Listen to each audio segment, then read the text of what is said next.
Welcome back to Half the Battle. I'm your host as always, Daniel Levi, and joining me now is the former Tachi Palace flyweight champion, Casey Kenney, and now competing on Dana White Tuesday Night Contender. Casey, welcome to Half the Battle.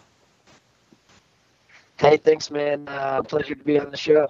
Man, thanks so much for taking the time to speak with me. And you know what, dude? We're both watching UFC Glasgow right now. Neil Series about to fight Alexandre Pantoja. That's in the flyweight division. You compete in the flyweight division. I mean, how excited are you to go out there to the UFC gym on Tuesday and do your thing? Man, it's a dream come true, really. I got to finish the job on Tuesday, but I mean, any fighter outside the UFC wouldn't want an opportunity like this. But yeah, I'm sitting here watching the fights as well. I actually got to train with Pantoja a little bit at CSA when all those guys were over there. One of my coach's friends, Darren Winoyama, trains over at CSA. He's the MMA coach over there, and I got to do some sparring, some grappling with all those guys. So I'm excited to watch this Cee Pantoja fight too. Man, how was it? As well as fight myself Tuesday. How was it putting in some work with Pantoja? Because, I mean, that's a very experienced and tough guy. Top 15 as well. Yeah, man. He's a tough guy. He definitely is relentless with his pressure. He's got that forward, I'm coming at you nonstop, whether he's taking you down or striking with you. It was a good experience, man. I got probably like 3, 4, or 5 rounds with him. I think that was right before my Tachi Palace fight as well, the title fight. Now, in all your fights, man, you're super dominant out there. You're very well-rounded. Obviously, that judo throw's nasty.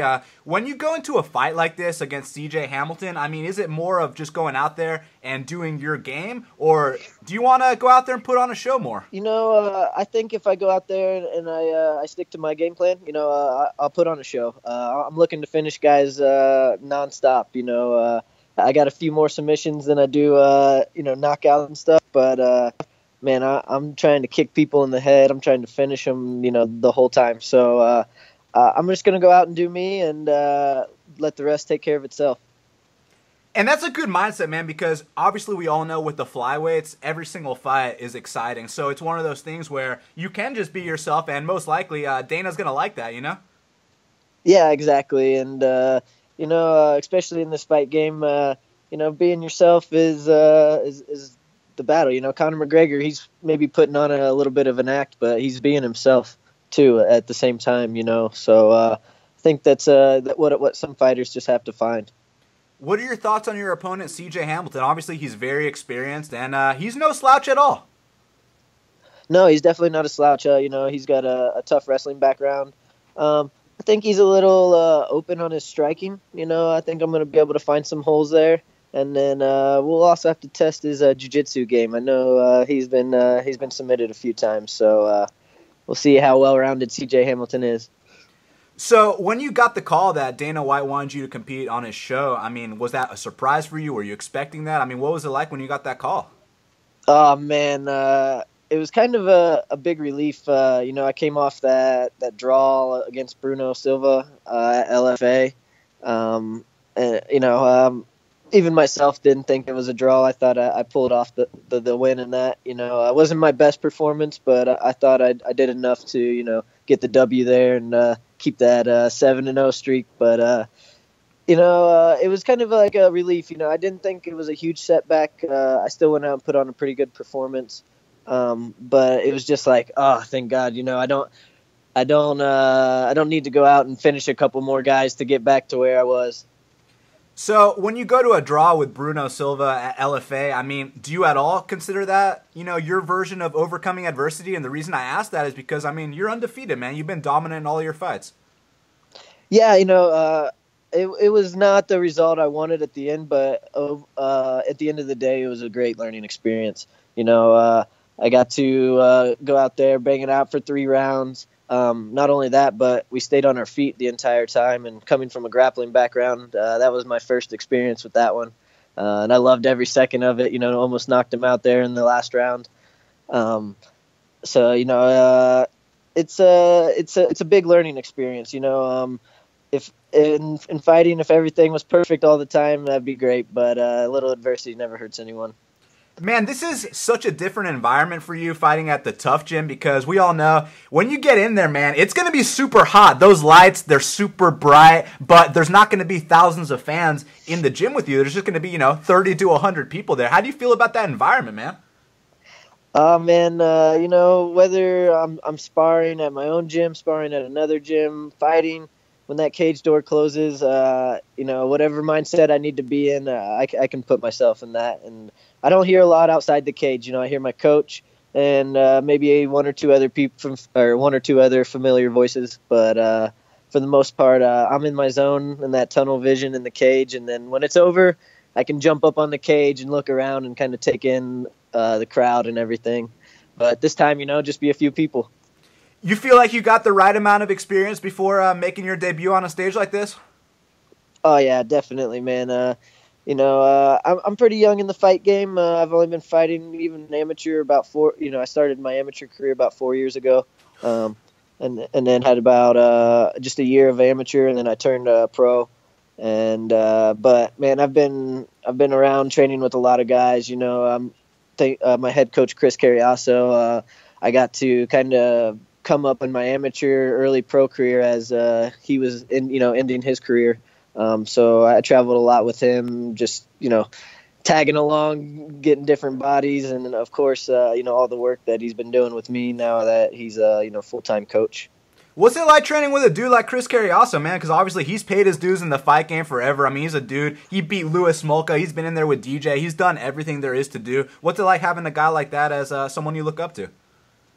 Man, I couldn't ask for a better scenario. A flyweight, southpaw at that. I'm a southpaw. Has a striking background. When I found Chris, I was like, man, this is exactly what I need. I had no striking background. I was a southpaw flyweight, and then on top of that, he's a BJJ black belt. I couldn't say enough about it, man. I owe most of my career to him. Hey, Casey, before I let you go, man, I need your opinion on this because this weekend, Kelvin Gastelum is fighting Chris Weidman, and it's such an intriguing matchup. Who do you give the edge to in that one? I'm going to go with Gastelum. He's just got those crisp hands, man. I think they both got solid wrestling, but I think Kevin will start tagging him, and that'll kind of be the game changer in that fight. So then the following week, we got John Jones taking on DC in the rematch. Now, in your opinion, is this simply a case where Jones has DC's number, or do you think DC can make the proper adjustments, go out there, and hand John Jones his first ever legitimate defeat? Man, that's a tough one. I think John Jones is a champion at heart, and when they get in the cage, and especially someone that you've already beaten. And, the last fight, it went to decision, but I thought, Jones handled DC pretty well. I've never seen DC get handled like that in the octagon. So I think I'm going to have to go with Jones on that one. He pulls out the victory again. I think he's got, some fire under him. I follow him on social media. I've seen some things where he said he's training like he wasn't the champion. He's training like he was before he was champion. Again, so I guess we'll have to see. John Jones surprises everybody. Well, Casey, man, it's going down this Tuesday. Dana White, Tuesday Night Contender. Everyone can watch it on UFC Fight Pass. If it were up to you, how would this fight between you and Cee Jay Hamilton go down? Man, I'm looking for a finish. Any which way possible. Any round, I'm coming out and I'm looking to put CJ away. No more judges. Well, Casey, I want to thank you so much for taking the time to speak with me right here, right now on Half the Battle. It's been a pleasure, man. Let the audience know where they can follow you on social media, and anything else you want to tell the fans, go ahead. Hey, thanks, man. It was a pleasure to be on the show. I'd love to come back anytime. But you guys can follow me on Twitter and Instagram at CKMMA125, and also Facebook at Casey Kenney. And, I just want to thank, my head coach, Chris, Rise Combat Sports, Iridium Sports Agency, Jason House, Jeremy Lucha, all those guys. They always take care of me. And then I also, I went up to the MMA lab just a little bit and got some sparring rounds up there. So I want to thank John Crouch and some of those guys for giving me some work up there. Hey, real quick, did you put in some work with the former champ Benson Henderson? I got a light round with Benson Henderson. I didn't get one of the hard rounds in the cage, but we got some work on the outside. Oh, yeah? Was that fun? That was a blast, man. It was a little intimidating. He's like, hey, got a partner? Nope, come on over. And, but once I got, settled into the round, it's just, it's fighting, man. It's like a dance, you can almost just start with about anybody that knows it. That's awesome, man. Well, Casey, best of luck again, and thanks again for taking the time, man. Hey, thank you.